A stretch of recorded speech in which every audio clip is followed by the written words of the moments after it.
You know, usually when we talk about communication, and I mean, whether you are like gearing up for a high stakes presentation or drafting a really critical pitch to a client, or honestly, even just writing a daily email to your team, there is this quiet underlying assumption that sort of drives us. Right, a kind of default mode we slip into. Exactly.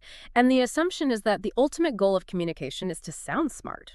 I mean, we want to be perceived as clever and witty and, original. We really just want to impress the people in the room. Oh, absolutely. We all want that validation. Yeah, but I want to start today by taking you, and by you I mean our listener, way, way back in time.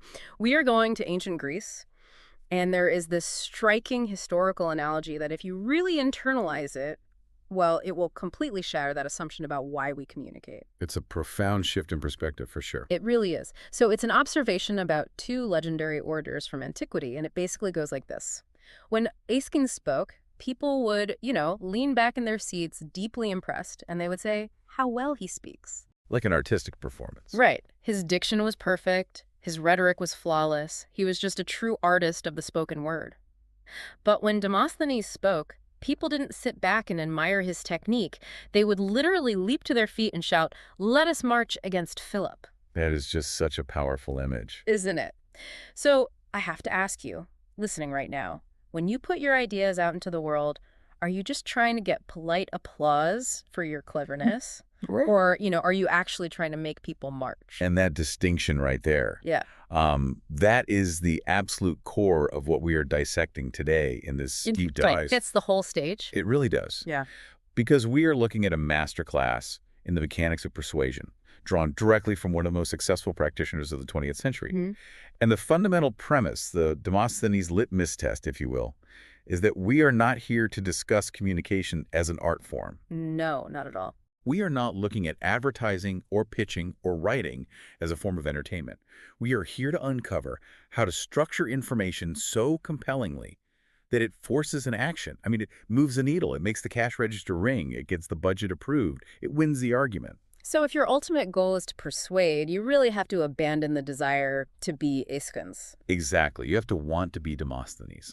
So let's get right into the mind of the man who championed this, action-oriented March Against Philip style, because he didn't just theorize about this in an ivory tower somewhere. He used this exact philosophy to build one of the largest persuasion empires in the history of global commerce. Which is just wild to think about. It is. We are talking about David Ogilvy and his seminal foundational book, Ogilvy on Advertising. And to really grasp the gravity of the source material we're looking at today, you have to understand his trajectory. Because Ogilvy started a boutique advertising agency on Madison Avenue in 1949. And 1949 Madison Avenue, that was no joke. Oh, not at all. It was a crowded, highly competitive, just cutthroat environment for advertising. Yet over the ensuing decades, he grew that small shop into an absolute global juggernaut. Like massive scale. We are talking about 140 offices spread out across 40 different countries. Mm-hmm. His impact on consumer behavior, on economics, and honestly on the very fabric of capitalism was so profound that a prominent French magazine once listed him as the only living survivor among a group of historical figures who essentially built the Industrial Revolution. Wait, really? Who else was on the list? They put David Ogilvy on a list alongside Thomas Edison, Henry Ford, Karl Marx, and Adam Smith. Wow, that is a staggering list to find yourself on. I mean, to be breathing the same air as Edison and Ford in terms of global impact. It really speaks to the immense economic engine that mass persuasion represents when it is executed systematically. But what makes this specific text so incredibly valuable for us is the vantage point from which it was written. Right, because he didn't write this when he was just starting out. Exactly. Ogilvy didn't write this in the frantic early days of his career, trying to make a name for himself. He wrote this as an elder statesman, looking back over a lifetime of unprecedented, undeniable success. He had nothing left to prove. None at all. He explicitly states that his mission is to separate the eternal verities of human persuasion from the fleeting fads of the moment. And think about how critical that is right now. No, it's more relevant than ever. We live in a culture entirely obsessed with the newest digital trend, the latest algorithm update, the hottest new platform. But Ogilvy strips all of that away to focus on human nature. And as he rightly points out, human nature hasn't changed in 1 billion years. That's a really good point. The biological and psychological levers that capture attention and drive a human being to make a decision, they remained completely unchanged. I really love the way he viewed his own life's work, too. It's so, devoid of ego in a strange way. There's this incredible story he tells in the text about an 18th century English family of obstetricians. Oh, the Chamberlain family. Yes, the Chamberlain family. For generations, this family had built a massive, immensely profitable medical practice because they held a secret. They were delivering babies with a significantly lower rate of infant and maternal mortality than any other doctors of their era. And they guarded it fiercely. Fiercely. They would arrive at the delivery room with a massive, locked wooden box, and they would literally blindfold mothers so no one could see what they were doing. A literal black box of success. Exactly. But eventually, an inquisitive medical student climbed up onto the roof of their delivery room, peered down through the glass skylight, and finally saw what they were doing. And it wasn't magic at all. No. They were using forceps. They had invented medical forceps. Suddenly the secret was out, the tool was demystified, and it ended up revolutionizing and benefiting all of medicine. It's such a great analogy. Ogilvy views himself as that student on the roof. He spent his life looking through the skylight of consumer behavior, and in this book, he is freely publishing the forceps of the persuasion world. He is handing you the tools so you don't have to operate in the dark anymore. And that analogy reveals everything about Ogilvy's worldview. He does not see his methods as magical, mystical, artistic secrets that require a muse or, a stroke of divine inspiration. He's not waiting for a lightning bolt. Right. He views his methods as practical, life-saving tools. They are instruments of sheer effectiveness, which sets up his central and, honestly, somewhat unapologetic argument. Yeah, it's pretty blunt. It is. It's an argument that runs completely counter to how almost everyone currently views the creative industries. His central thesis is almost aggressive in its clarity. It is a militant, anti-art, pro-information doctrine. He states it point blank. Advertising is a medium of information, not an art form. It's just hard for a lot of people to swallow. It is. But he says the sole purpose of your communication is not to be deemed creative or original or witty by your peers. You are not there to win awards at a cocktail party. The sole purpose is to make the cash register ring. He harbored a deep, visceral disdain for what he called the cult of creativity. He heavily champions a mantra that originated from the Benton and Bowles agency, which is brutally simple. If it doesn't sell, it isn't creative. I love how straightforward that is. He agreed entirely with another giant of the era, Rosser Reeves, who argued that being preoccupied with originality is like pursuing swamp fire.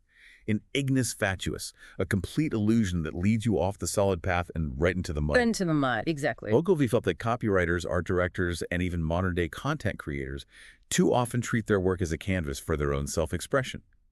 They forget that the client, or their boss or their audience, is paying them to solve a problem or sell a product. They want applause.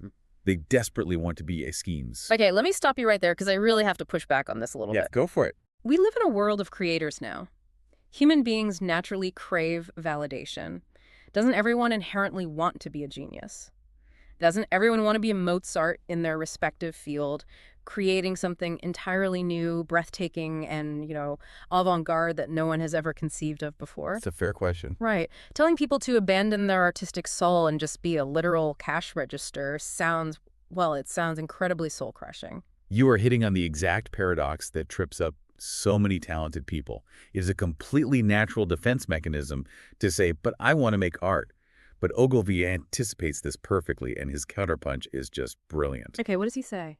You mentioned wanting to be Mozart. Ogilvy actually quotes Mozart himself to dismantle this argument. Mozart once wrote, "I have never made the slightest effort to compose anything original." Wow, wait, really? Even Mozart wasn't trying to be Mozart. Precisely.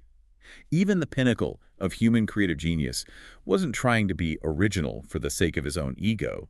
He was operating within strict parameters, writing commissions for patrons, utilizing established rules of harmony and emotional resonance to be maximally effective. He was doing a job. Yes. For Ogilvy, the goal is effectiveness, full stop. If a certain technique has been proven through rigorous testing to make people pay attention and buy, you use it. You don't mess with what works. You do not abandon a working, profitable technique just because you personally want to show off your artistic flow. You don't withhold the forceps just because you're bored of using them. That makes a lot of sense. So if we accept this premise, if we agree to suppress our artistic vanity and we commit to the idea that our communication is purely a vehicle to inform and to sell, how do we actually build that vehicle? Music. How do we construct this machine? Because Ogilvy doesn't just leave us with philosophy. He lays out a rigorous step-by-step architecture of persuasion. And the very first step, the foundational bedrock that everything else is built upon, is incredibly unglamorous. Oh, it really is. It is simply, do your homework. It is entirely unglamorous, and Ogilvy freely admits that it is tedious, exhausting work. But it is non-negotiable. You cannot persuade someone to take action if you do not know the product, the problem, and the consumer inside and out. You can't fake it. No, you can't. He issues a stark warning. He says if you try to skip the homework phase and jump straight into brainstorming clever slogans, you will end up skidding on what he beautifully terms the slippery surface of irrelevant brilliance. Irrelevant brilliance. Man, that perfectly describes so many Super Bowl commercials I've seen over the years. Oh, constantly. You laugh, you think the ad was beautifully shot, it was hilarious, but the next day you have absolutely no idea what company the ad was actually for. Because it lacked a foundation in reality. It was all surface, no substance. The examples he gives of doing the homework are legendary in the industry. Let's look at his campaign for Rolls-Royce. When his agency won the Rolls-Royce account, Ogilvy didn't just sit in a conference room tossing a ball against the wall trying to think of luxurious adjectives like premium or elite. Exactly. He spent 3 entire weeks doing nothing but reading dense, dry technical manuals and engineering documents about the car. Imagine doing that. 3 weeks of pure technical jargon. Most people would quit. Right. But buried deep in that material, he found one highly specific, seemingly trivial, factual statement. And that fact became the backbone of one of the most famous headlines in advertising history. I know exactly which one you mean. The headline read, "At 60 miles an hour, the loudest noise in this new Rolls-Royce comes from the electric clock." We really need to dissect the psychology of why that headline is so devastatingly effective. Notice what Ogilvy explicitly does not do there. He doesn't write, Rolls-Royce is the quietest, most luxurious car in the world. Right, which is what everyone else would say. Exactly. That is what he categorizes as brag and boast. The consumer's brain is naturally protected by a skepticism filter. When a salesperson says, "we are the best," the brain immediately flags it as subjective puffery and discards it. We just tune it out completely. But by using a highly specific, unexpectedly mundane fact, the ticking of an electric clock, he bypasses the skepticism filter completely. Because it sounds empirical. It is empirical. An electric clock ticking is an objectively tiny acoustic event. By stating that this tiny sound is the loudest noise at highway speeds, he doesn't have to tell you the car is quiet. Your own brain does the math. Oh, that's brilliant. Your brain realizes, wait, if the clock is the loudest thing, then the massive V8 engine and the rushing wind must be absolutely, astonishingly silent. He forces the consumer to arrive at the conclusion themselves. And people trust their own conclusions way more than a salesman's pitch. Exactly. And once the reader was hooked by that factual headline, what followed wasn't just a pretty picture of the car. It was 607 words of dense, factual copy explaining the suspension, the steering, the precise engineering. The campaign was phenomenally successful because it treated the buyer like an intelligent adult who requires evidence. He applied that exact same rigorous homework process to Good Luck Margarine too. He openly confesses that when he first got the account, he was operating under the assumption that margarine was manufactured from coal. Which is incredibly funny. It's hilarious, but it shows he started from zero. Instead of trying to invent some fluffy, lifestyle-based campaign about, family breakfasts on a sunny morning, he spent 10 solid days reading the scientific literature about the actual chemical and manufacturing process of margarine. He dug into the actual science. He learned about the pasteurized milk, the added vitamins, the structural integrity of the spread. That intense research phase resulted in a highly factual ad that challenged consumers to empirically tell the difference between their margarine and butter. The Mercedes-Benz story might be the most extreme example of this homework principle, though. Oh, I love this one. When tasked with introducing Mercedes to the American market in the post-war era, he didn't just examine the car in a showroom in New York. He sent a dedicated team all the way to Stuttgart, Germany. Wait, so they went all the way to Germany just to do research? Yeah, exactly, to Stuttgart. They spent 3 weeks doing nothing but conducting and tape-recording exhaustive interviews with the Mercedes engineers. You have to remember the context of the era. It was the age of Detroit steel. Right, huge cars. American cars were massive, with huge tail fins, driven purely by aesthetics and size. Mercedes was austere, rigid, and focused entirely on performance and safety. So they couldn't compete on the cool factor of a Cadillac tail fin. No, they had to compete on undeniable hard facts. Ogilvy's team extracted the raw data about the independent suspension systems, the braking distance, the safety engineering.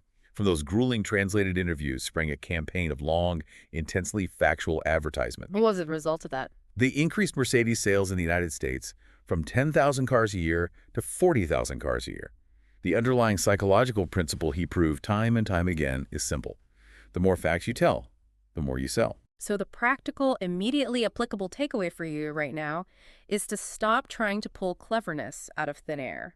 If you need to pitch a new software implementation to your boss, or sell a consulting service, or even write a cover letter for a job, dig obsessively into the factual reality of what you are promoting. Yes, look for the details. Do not rely on adjectives. Find your electric clock.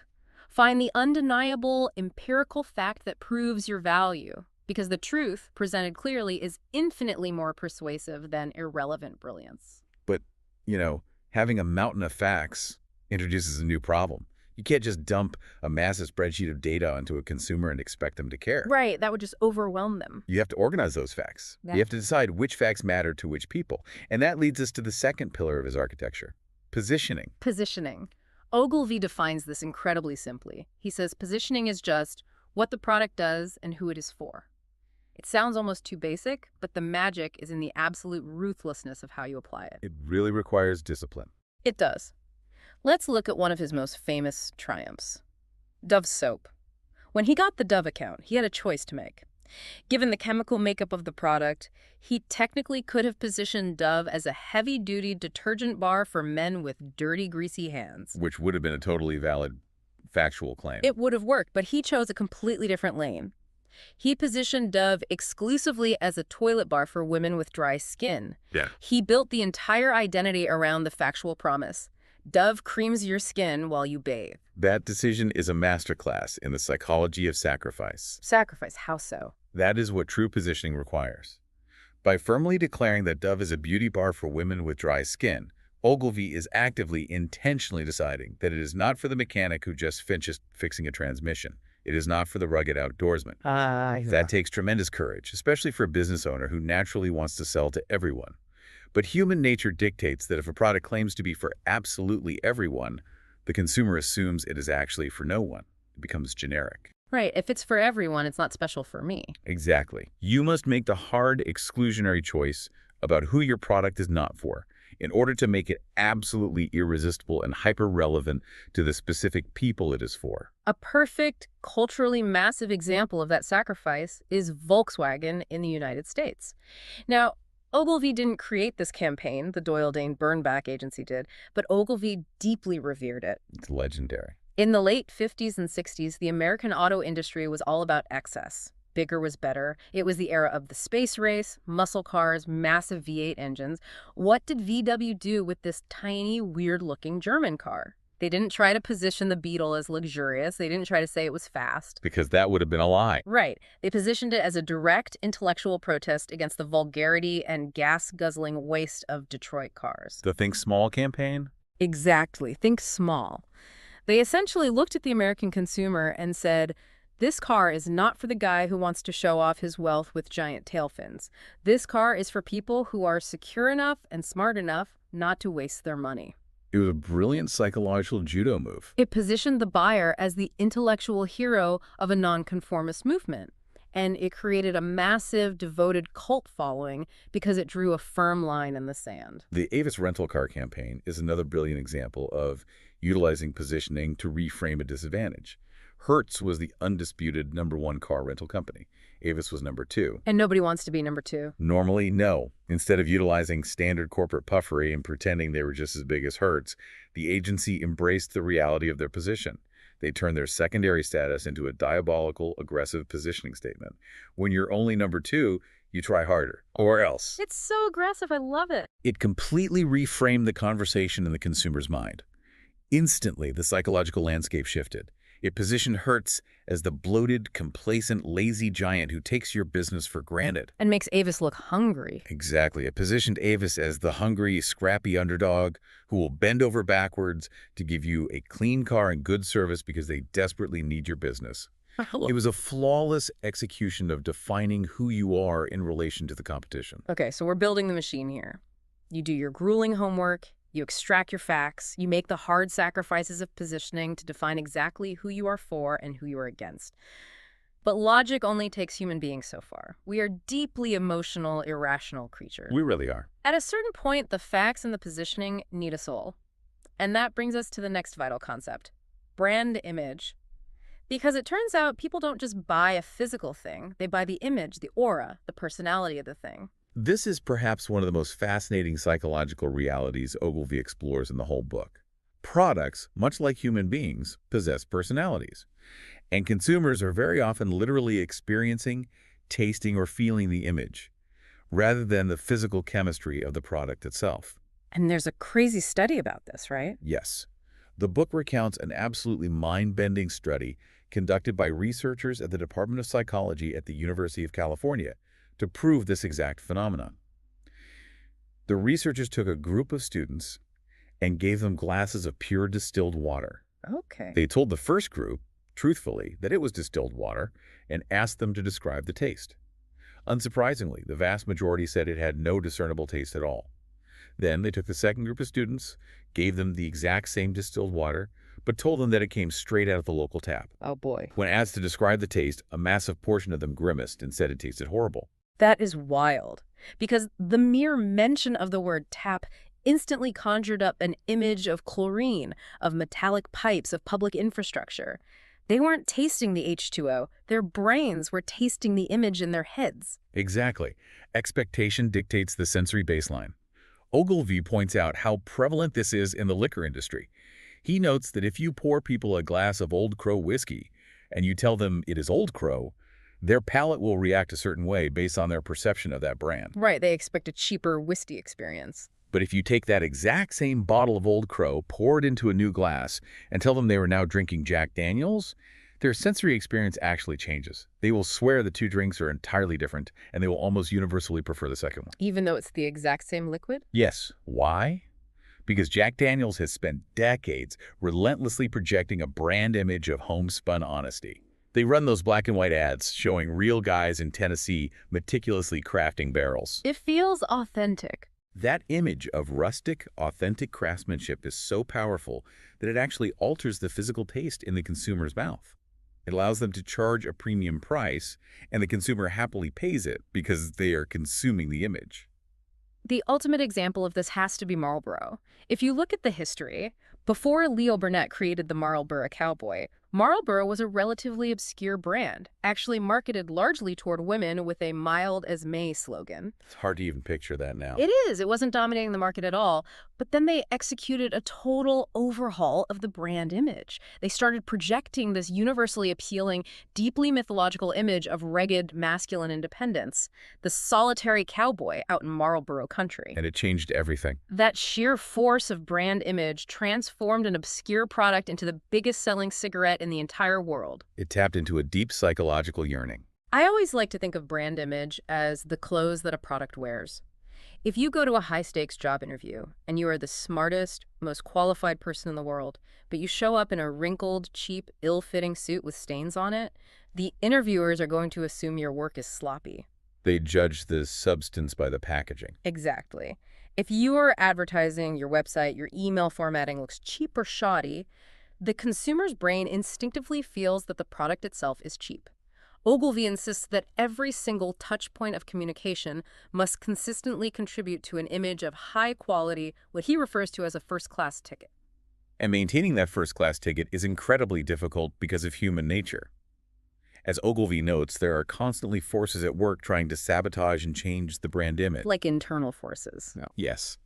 A new marketing director gets hired and wants to make their mark by changing the logo. Or the agency simply gets bored of running the same aesthetic year after year.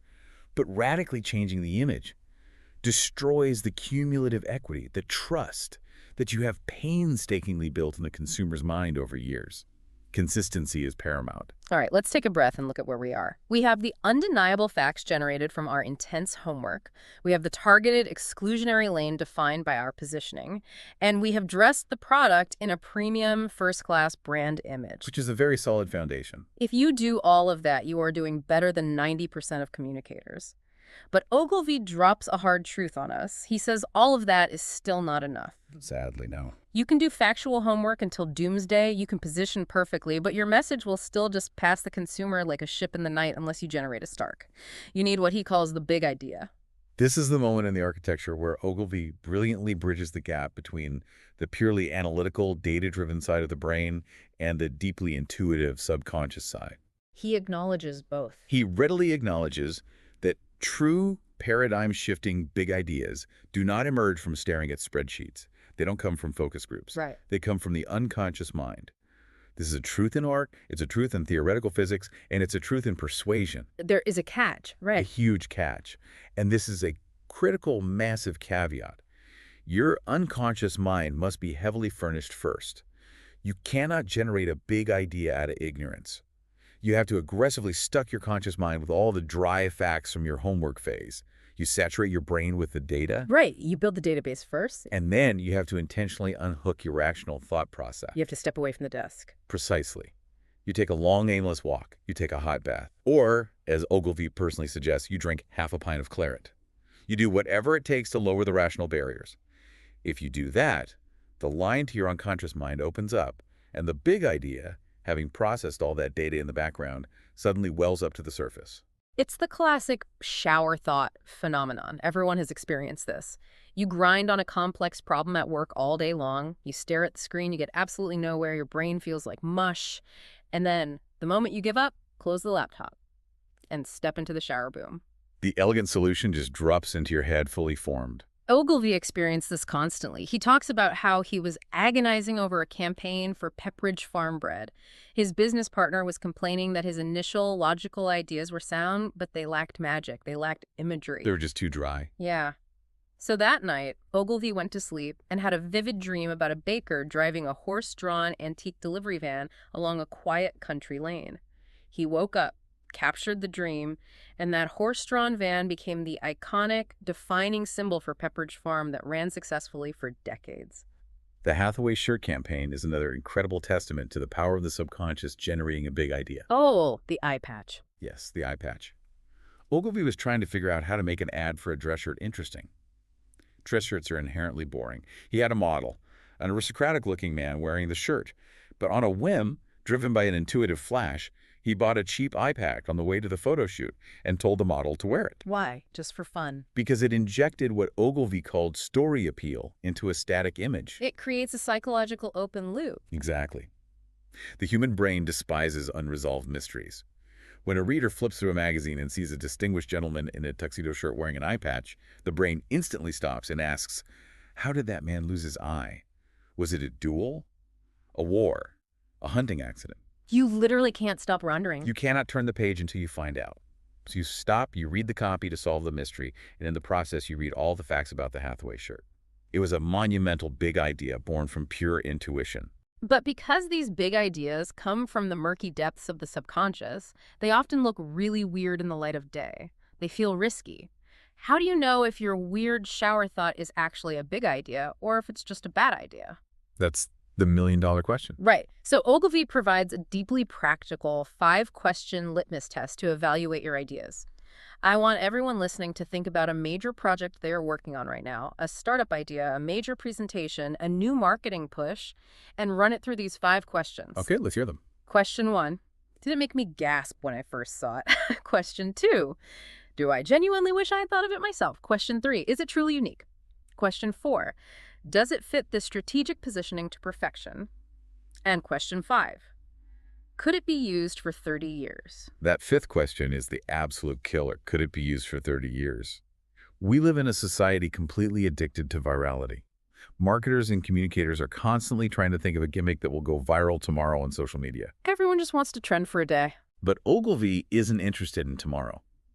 He is looking for an idea so robust, so deeply rooted in the fundamental bedrock of human nature that it will still compel people to act, a generation from now. It is an incredibly high bar to clear. So you've got your facts, your positioning, your image, and by some miracle you've captured a big idea. You are ready to put it out into the world. But this is where so many brilliant ideas go to die because of poor execution. He just fumbled the handoff. This brings us to the next phase of the architecture, the science of details.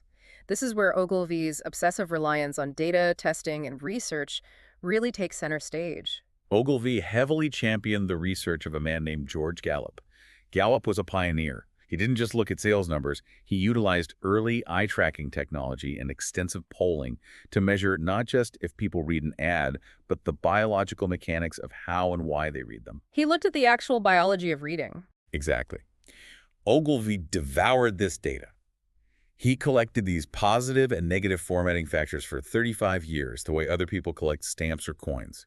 He built a definitive rule book for how the human eye processes information on a page. And armed with this data, he goes to war against what he calls art directoritis. Such a great term. It really is.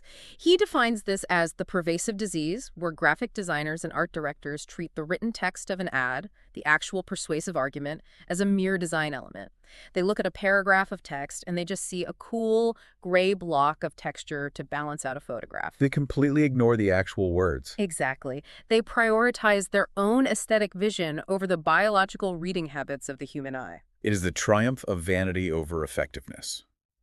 To combat this, he lays out incredibly specific, scientifically backed rules for layout and typography. Right. And these rules are immediately, urgently applicable to anyone listening right now who has to design a web page, build a PowerPoint slide deck, or format an important email. Everyone can use these. Let's walk through some of the most critical ones because they are game changers. Rule number 1, never, ever use reverse type.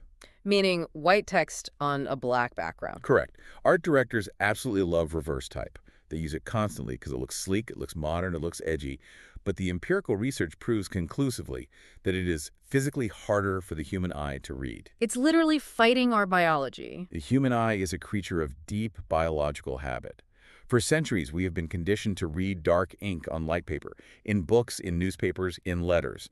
Our retinas process contrast that reflects light, not contrast that emits it or frames it in darkness. So what happens when you use it? If you use reverse type, the eye fatigues faster, the reader gets frustrated subconsciously, and you actively lose readership. Yeah. You're literally turning customers away because you wanted your slide deck to look moody. Wow. And here is another data point from the book that completely blew my mind and changed how I format things. Always, always put the headline below the illustration, never above it. This is a huge one. Why? Because of the natural gravity of how human beings consume visual media. When we look at a page or a screen, our eyes naturally dart to the most visually stimulating element first, which is the photograph or the image. We look at the picture. It's instinctive. If you place your headline up the picture, you are forcing the reader's eye to jump backwards, up the page, fighting against natural gravity to read the text. But if you place the headline below the picture, their eye naturally falls from the image right into the text. Following the natural flow. Ogilvy's data showed that headlines placed below the illustration are read by 10% more people. 10%. In a mass market campaign, that single formatting, tweak moving a line of text down by 2 inches could equate to millions of dollars in additional sales. He also points out a highly underutilized piece of real estate, the caption. The data reveals that captions printed directly under photographs are read by twice as many people as the actual body copy of the text. Twice as many. People are drawn to captions. Therefore, you should never use a picture without a caption.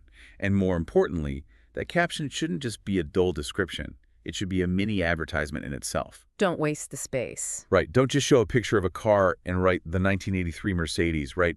The 1983 Mercedes independent suspension absorbs massive shocks before they ever reach the passenger cabin. You have to embed the sales pitch where the eyes are actually looking. He's also a massive proponent of drop initials. You know what those are? When the very first letter of an article or a paragraph is really big, like you see in an old fairy tale book. It looks very classic. He says that starting your body copy with a drop initial actually increases readership by 13%. It acts as a visual funnel. Yeah. The eye is caught by the large shape, and it pulls the reader smoothly into the smaller text of the first sentence. It's a psychological trick. And speaking of text, we have to talk about the myth of short copy. There's this pervasive belief, especially today, that People don't read anymore, so everything must be short, punchy, and brief. Ogilvy completely destroys this myth with data. The data proves that long copy, meaning anything over 350 words, actually attracts more serious, qualified buyers than short copy. The logic is simple but profound. How does that work? If a consumer is preparing to part with a significant amount of their hard-earned money, whether they are buying a car, a heavy-duty generator, or a luxury vacation, they crave information. They want to be reassured. They need intellectual ammunition to justify the purchase to themselves and to their spouse. They want a slogan, they want a manual. Exactly. Short copy is for amateurs. If you have done your homework and you have fascinating, highly relevant facts to share, people will read thousands of words. So this raises a glaring question. If Ogilvy published all of these rules backed by undeniable data decades ago, why do so many people, so many designers and marketers, completely ignore them today? Ego, mostly. Ogilvy quotes the famous architect Mies van der Rohe, who said, "God is in the details." The tragedy of the communication industry is that creative people often feel that adhering to these strict biological reading habits restricts their artistic freedom. They feel stifled by the rules of typography. They would break the rules to be edgy. But Ogilvy has the perfect, devastating analogy for this mindset. He asks, if you design a beautiful advertisement in a gorgeous avant-garde font that no one can actually read, how can it possibly sell the product? He says you can't save souls in an empty church. It's a brilliant metaphor. If your self-indulgent layout drives the congregation away because it's too hard to read, your brilliant sermon doesn't matter. You are speaking to an empty room. You must design for the biological reality of the human eye, not for the approval of an art museum. Which leads us to the final, and perhaps the most psychologically difficult concept in his architecture. Repeat your winners. Oh, this one is tough. This advice goes entirely against the grain of human nature, especially for people who work in creative or strategic fields. The rule is this: if you manage to create a successful, profitable campaign or piece of communication, do not abandon it just because you or your colleagues are getting bored of looking at it. You have to fight the urge to change it. You keep running it relentlessly until the empirical data proves it has stopped working. It sounds easy, but it's so hard to do. We have to share the Henry Ford anecdote from the book because it perfectly encapsulates this trap. Henry Ford was in a meeting with a copywriter who handled his advertising account. Ford looked at him and said, "Bill, that campaign of yours is dandy, but do we really have to run it forever?" And what did the copywriter say? To which the copywriter calmly replied, "Mr. Ford, the campaign has not yet appeared." It's hilarious, but it highlights a massive blind spot. Ford, as the client, had been sitting in endless committee meetings, looking at mock-ups, reviewing drafts, and discussing the campaign every single day for months. He was completely, utterly sick of it before the public had ever seen it a single time. That is the trap. The creators, the managers, the executives, they live with the message 24/7, but the public. A consumer might glance at your ad in a magazine for 2 seconds while waiting in line at the grocery store once a month. They aren't bored of it, they barely registered it. Ogilvy synthesizes this reality beautifully with a single phrase. He says, when you communicate with the market, you are not communicating to a standing army. You are communicating to a moving parade. The concept of the moving parade is even more vital today than it was in Ogilvy's time. It means that the market is in a state of constant, fluid refreshment. The advertisement that successfully sold a refrigerator to couples who got married last year will be perfectly, equally successful with the brand new cohort of couples getting married this year. Because it's a new audience. Every single day, a new prospect enters the market for your product. They have never seen your message before. You do not need to invent a brand new, highly original ad for them. You just need to keep your radar sweeping. If you have found a winning formula, if the 4 steps work, you don't throw them away. You run the winner relentlessly. Okay, let's pull back and synthesize this incredible journey we've been on. We started with grueling, intense, factual homework. We used that data to forge a precise, exclusionary psychological positioning. We dressed the product in a first-class brand personality. We covered a lot of ground. We primed the subconscious to generate the spark of a big idea. We executed that idea using rigorous, scientifically proven layouts for the human eye. And we deployed the discipline to repeat the winner. How do all of these distinct, somewhat opposing gears fit together into a single, unified worldview? If you look closely at the architecture we just built, you realize that Ogilvy's worldview is a perfect, self-sustaining, coherent loop. It is a machine meticulously designed to eliminate human guesswork and vanity. It really takes the ego out of it. It begins with the cold, hard reality of empirical facts during the homework phase. Those raw facts are then fed into a highly calculated psychological strategy, the positioning and the image. That strategy then acts as the guardrails for the subconscious mind, allowing it to safely generate that spark of magic, the big idea. It's controlled magic. But crucially, that magic is not allowed to run wild. It is immediately reined back in and rigorously executed according to strict, cold, scientific rules of human biology and attention, the layout and typography. And finally, it is run systematically until the cold, hard math of sales dictates it should stop. It is the ultimate, flawless integration of science and art. It reminds me of a powerful quote he includes in the text from William Maynard, who worked at the Bates Agency. Maynard observed that there are essentially two types of copywriters in the world: poets and killers. That is a stark contrast. Poets see the advertisement as an end in itself. They want it to be aesthetically beautiful, they want it to rhyme, they want it to be admired. Killers, on the other hand, see the advertisement purely as a blunt means to an end. They want it to slaughter the competition and drive relentless sales. So which one does Ogilvy want you to be? Ogilvy's ultimate unyielding logic is that to be truly successful at the highest possible level, you cannot afford to just be one or the other. You must be both. You have to be a poet in your deep, empathetic understanding of human nature, your ability to conjure a resonant big idea, and your mastery of the written word. But you can't lose the killer instinct. No. You must be an absolute cold-blooded killer in your demand for cash register results, your strict reliance on empirical data, and your ruthless willingness to edit out anything that distracts from the final sale. That is an incredibly demanding standard to hold yourself to. It requires a daily active balancing act between deep emotional empathy and cold clinical objectivity. Which brings us to a very honest assessment of who this book and this philosophy is actually for, because it is emphatically not for everyone. No, it really isn't. If you are someone who fundamentally wants to view business communication, marketing, or design as a purely aesthetic pursuit, if your primary goal is to make cool avant-garde art and you don't want to be burdened by metrics, eye-tracking data, or sales figures, this book will drive you absolutely crazy. You will hate it. You will. Ogilvy himself states that this book was written specifically for young hopefuls who are eager to master the reality of the persuasion business, and for veterans who are still in search of ways to improve their batting average at the cash register. However, the broader application of these principles extends far beyond the walls of an advertising agency. Even if you never in your life write a magazine ad or direct a television commercial, anyone who has to persuade another human being will benefit deeply from internalizing this. How so? Give me an example. Well, if you are a startup entrepreneur trying to get venture capital funding, you need to know your facts and position your company. If you are a job seeker writing a cover letter, you are selling your brand image. If you are a manager trying to motivate a demoralized team, you are dealing with the exact same unchanging biological and psychological levers of human attention that Ogilvy mastered. That's entirely true. You need to gather your data, position your argument, project an image of quality, format your communication so it is biologically easy to read, and focus ruthlessly on the desired result.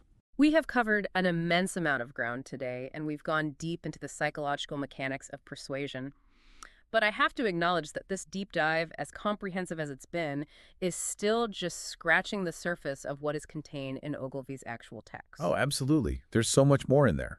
We have focused heavily on his overarching core philosophy. But the book itself is essentially an encyclopedia packed with highly specific, granular formulas. He dedicates entire, massive sections to the intricate nuances of direct mail marketing. He breaks down exactly how to structure a television commercial second by second. He outlines the specific rules for corporate advertising, travel advertising, and even how to effectively utilize these tools for good causes and charities. There is so much vital how-to tactical information in there that we simply couldn't get to. And before we wrap up this discussion, I want to leave you with one final, rather provocative thought from the text to mull over on your own. Okay, let's hear it. It's a perspective we haven't touched on yet, but it's fascinating given the power of the tools we've discussed. Ogilvy believed that overall, modern advertising in the commercial sector is actually an incredibly honest endeavor. Honest? Really? Yes. He argued that the heavy weight of government regulation, the increasing intelligence of the consumer, and the simple economic reality that you cannot trick someone into buying a bad product twice forces commercial companies to be fundamentally truthful. I guess that makes sense in the long run. However, he explicitly, passionately called out one specific arena as being flagrantly dishonest and totally uncontrolled: And what arena was that? political advertising, specifically for presidential campaigns. Wow, okay. Ogilvy despised it so much that he refused to ever take on a political party as a client for his agency. He believed the chicanery and the deception were entirely endemic to the political system. He observed that political ads ruthlessly manipulate deep-seated emotions, fears, and tribalism, all without any of the factual guardrails or truth in advertising laws that are strictly required when you are selling a bar of soap or a car. That is a stark contrast. It is a fascinating and somewhat terrifying challenge for you as a listener to look at today's political landscape through Ogilvy's lens. The next time you see a political ad, watch closely how they utilize imagery, how they rely on short, punchy, emotion-driven copy rather than long, factual arguments. Ask yourself, are they providing genuine empirical information? Or are they relying entirely on the slippery surface of irrelevant brilliance to manipulate your vote? That is a brilliant and sobering lens to look through the next time you turn on the television or open a social media app. Now, if you found yourself nodding along today and you feel like this ruthless, effective philosophy could genuinely help you ring the cash register in your own life, your career, or your business, there's a complete audio available. It's a fantastic resource. It is several hours long, and it covers every single chapter of Ogilvy's book in deep, exhaustive detail. It contains all the granular explanations, the historical examples, and the specific, actionable takeaways for every single topic and medium we couldn't fit into our conversation today. It is a very natural, highly recommended next step for anyone who truly wants to master these concepts, not just as a theory, but as a practice. Just check the link in the description if you want to go deeper. It truly is an indispensable resource for anyone who is serious about the craft and the science of persuasion. Absolutely. So as you go out into the world this week, whether you are writing an email to a client, pitching a massive new project, or trying to launch a business, remember to stop and ask yourself the ultimate question. Are you just speaking beautifully like Aeschines, hoping people pat you on the back and say how clever you are? Or are you going to be like Demosthenes and make them march? Go out there, unhook your rational mind and find your big idea, but never ever forget to do your exhaustive homework first. What you just listened was the beginning of a full audio, way longer, explaining every single chapter of the book.